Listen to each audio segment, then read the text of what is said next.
በአጠቃላይ በምርጫው ሂደት የነበረው ብዙ ፓርቲዎች ተሳትፈዋል፣ ሚዲያዎች ሰፍተዋል። filannoon waliigalaa torbaffaan mootummaa fudhatama qabuu fi sirna dimookiraasii cimaa ijaaruuf bu'uura kan kaa'e ta'uusaa hayyoonni ibsan. Itoophiyaan filannoo waliigalaa torbaffaa lammiilee miiliyoona 54 ol ta'an sagalee kennuuf itti galmaa'anii fi paartilee siyaasaa 42 hirmaatan caamsaa 24 bara 2018 bifa milkaa'aa ta'een geggeessitee jirti. Lammiileen buufataalee filannoo isaaniitti ganama sa'aatii 12 irraa kaasee hanga halkan walakkaatti bifa ajaa'ibsiisaa ta'een ba'anii paartilee siyaasaa nuuf ta'a jedhaniif sagalee isaanii kennaniiru. Adeemsa filannichaa ilaalchisee hayyoonni akka jedhanitti filannichi dorgommiin paartilee hedduu keessatti kan argamedha. Filannichi bifa nageenyaa fi dimookiraasii ta'een xumuramuun isaa biyyattii keessatti haadaan siyaasaa tasgabbaawaan ijaaramaa jiraachuu isaa ragaadha jedhaniiru. Yeroo duula filannootti miidiyaaleen loogii tokko malee paartilee siyaasaa hunda hirmaachisuuf kutannoon agarsiisan ijaarsa sirna dimookiraasiitiif faayidaa olaanaa qaba jedhaniiru. Sochiin tasgabbii paartilee siyaasaa fi uummataa filannichi nagaa, haqaa fi dimookiraasii ta'e akka xumuramu gochuu isaa ibsaniiru. ዲሞክራሲን ለመገንባት ከሚካሄድባቸው ፕሪንሲፕሎች ደግሞ አንዱ ምርጫ ነው። ፍትሃዊ፣ ነፃ፣ ገለልተኛና ጊዜውን የጠበቀ ምርጫ። ስለዚህ ከነዚህ ከዲሞክራሲ መሰረቶች አንዱ የሆነውን ምርጫ በሰላም ማጠናቀቅ መቻል አንድ ትልቅ የዲሞክራሲ ማሳያ ነውና waajjirri qonnaa aanaa Jiillee Dhummuuggaa dargaggoonni ganda Izgiyyee keessatti misooma qonnaatiin bu'aa gaarii fiduuf gurmaa'anii hojjechaa jiru jechuun beeksise. Bara 2017 irraa eegalanii ganda Izgiyyee keessatti 1-5 gurmaa'anii lafa hektaara 9.5 argatanii misoomsaa akka jiranii fi waggaatti 3 misoomicharraa fayyadamaa ta'aa akka jiran dargaggoonni dubbataniiru. Waqtii gannaa hooyiruu qonnaa isaanii irratti bishaan waan ciisuuf hojii misoomaa isaanii irratti rakkina jabaa akka itti ta'e ibsuun mootummaan kaanaalii lolaa ittisuu hojjechuudhaan rakkina isaanii akka furuuf gaafataniiru.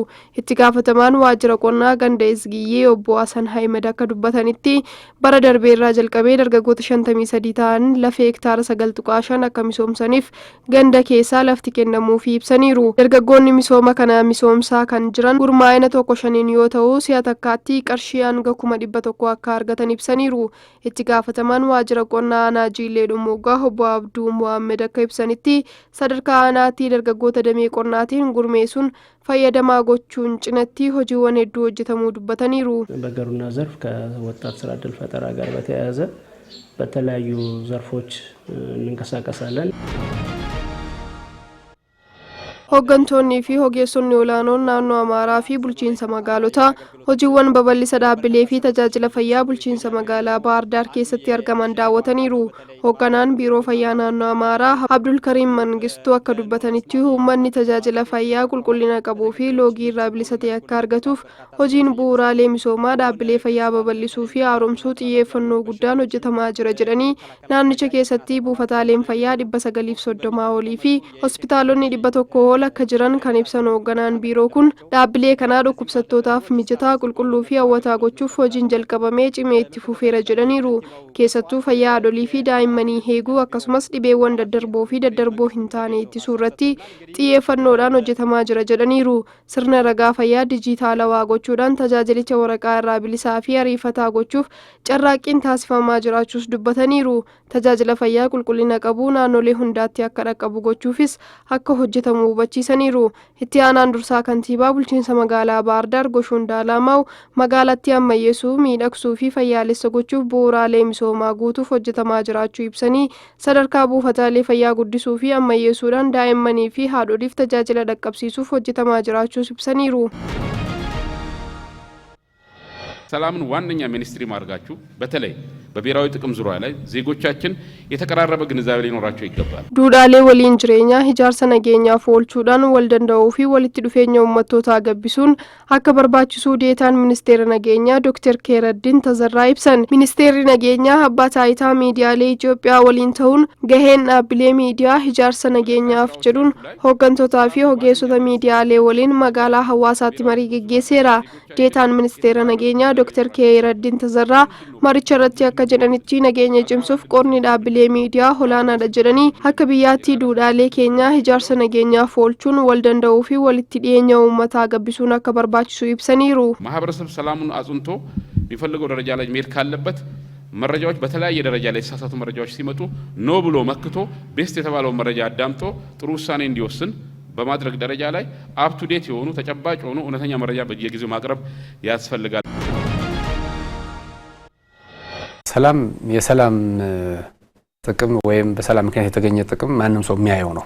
ወጣቱ ከጦርነት ወጥቶ ወደ ስራ መሰማራት ጀምሮ ነበር።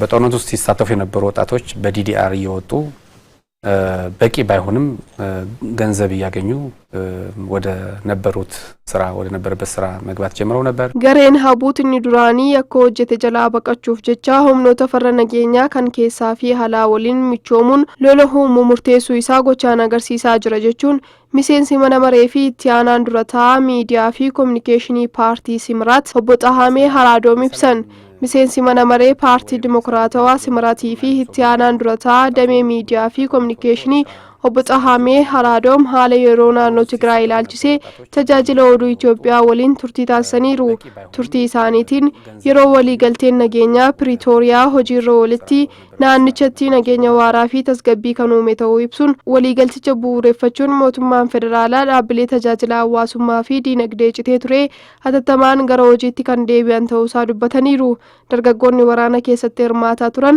ሰገንታ ዴብሰኒ ዳቡቲን ገረ ጅሬኛ ፊ ሆጂ ሳኒ ዱራቲ አካዴቢያን ታስፈማ ቱሩ ሄረኒ ድግር ሰባጀተ ሞቱማ ፌደራላቲኒስ ሆጂወን ሚሶማ ኡመታ ፈየደማ ታሰን ሆጀተሙ ኢሳኒ ዱበተኒሩ የሮ አማ ከነቲ ገሬን ሀቡትኒ ዱራኒ ናኖ ትግራይ ኬሰ ሶቾው ጎቸ ሴራና ላፊ ዲማ ሀሜኛ ረቲ ቦበየ ከጅሩ ካሱን ወሊ ገልቴ ነገኛ ፕሪቶሪያ ጉቱማት ጨብሱን ሎለ ለመታቲፍ ዲቤ ሎላ ሩኩታ ጅረጅረኒሩ እስካሁን ባደረግናቸው ዳሰሳዎችና ጥናቶች እና በደረሰን ሪፖርት መሰረት በጣም ብዙ ወጣቶች ባፈሳ ከቤታቸው በሌሊት እየተንኳኳ እየተቀጠቀጡ ወደ ማሰልጠኛ አካላት እየተወሰዱ ነው።